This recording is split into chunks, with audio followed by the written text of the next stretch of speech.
Hey everybody, doing another movie review. This one was actually handed down to me from my wife, and at first I was very hesitant about doing a review on this movie, but then I remembered the events leading up to it, and I figured it'd be a neat little thing. So, Saving Mr. Banks. I'm gonna tell you right now. Going into this, if you have not seen Mary Poppins, you might get a little lost. Thankfully, the movie does a very good job of uh, going back and um, touching on some main points in the movie. But again, I would recommend seeing Mary Poppins first. Actually, last Christmas, I gave, um, I think it was the anniversary edition of Mary Poppins to my wife as a Christmas present.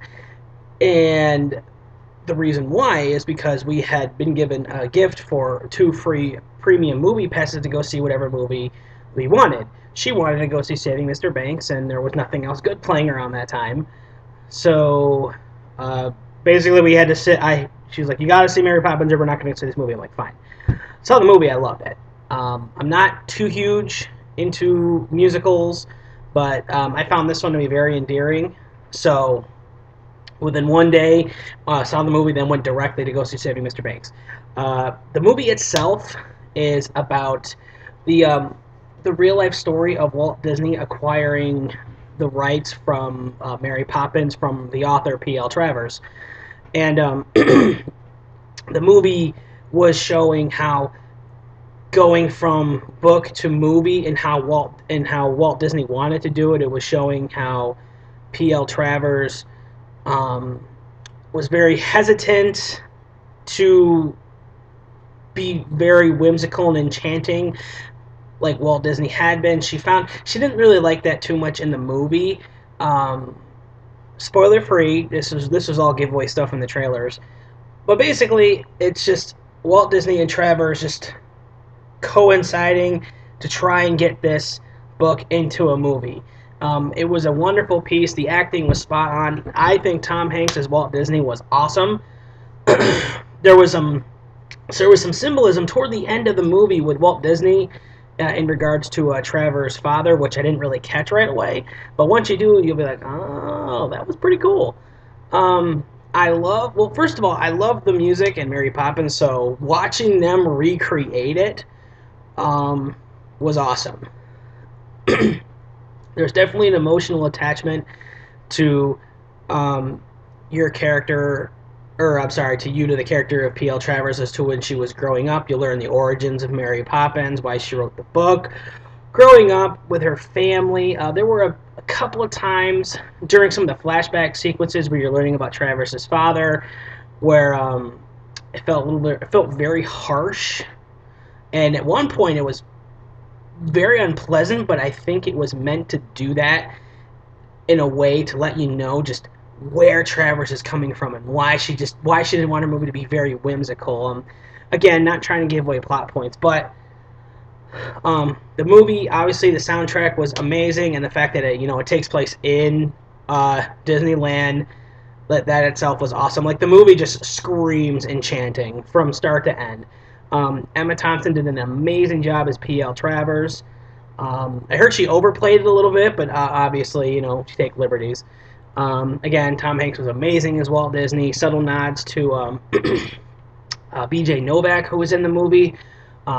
He played someone who had been injured in the war previously while they were working on making this movie. And he played someone who worked on the musical part of it, and again, he did awesome. Paul Giamatti did a good job in there too. He was a good supporting cast member. He had a lot of good conversations with Emma Thompson in the movie in regards to growing up and learning things, and you get to watch a lot of character growth in the movie in many different aspects. Everybody grew to some degree, and that was something I appreciate. It kept true to the story. It was a nice way of telling the story of how Mary Poppins came to go from a book to a movie, and just how basically different it was altogether. Like, I wasn't expecting to hear this story. So if you're a fan of Disney, you're gonna love this. If you're a fan of Mary Poppins, you're really gonna love this. The movie itself was met with very good positive reviews. I've only met one person who didn't like it, and that was because they ironically did not see Mary Poppins prior to this. So soundtrack, obviously, to me, out of, that's a 4 out of 5, because they're just instant classics, and they're catchy, and they're going to stick with you forever. Acting, again, 4 out of 5. Nothing was too, like, really in character. Aside from Tom, I think Tom Hanks is probably the most iconic role. I mean, you just look at him and you think Walt Disney. As far as story goes, that's, again, another 4. So pretty solid 4-star movie all around, in my honest opinion. Go check it out. It's a great movie. If you're not into the whimsical stuff, you're probably not going to like it. So to each their own on that one. And yeah, I reviewed another movie. This could be a common thing. I'm having fun, and that's what matters. Having fun, right? Oh, and to point out something else, another Mr. Eric999, who apparently threw down the gauntlet. Hey, you know what, dude? Some of us just need the help of an ancient creature to get through our game and reviews and whatnot. I don't have to refer back to, a dated, robot from the 80s that's probably one of the worst peripherals in all of Nintendo's lifespan. I mean, am I right? I mean, come on, right? Ha! Anyway, moving on. You can sit down now, buddy.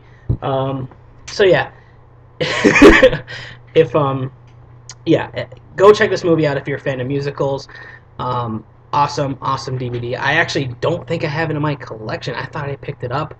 So I'm not doing this movie any justice. This is purely DVD worthy, an awesome flick. Go check it out.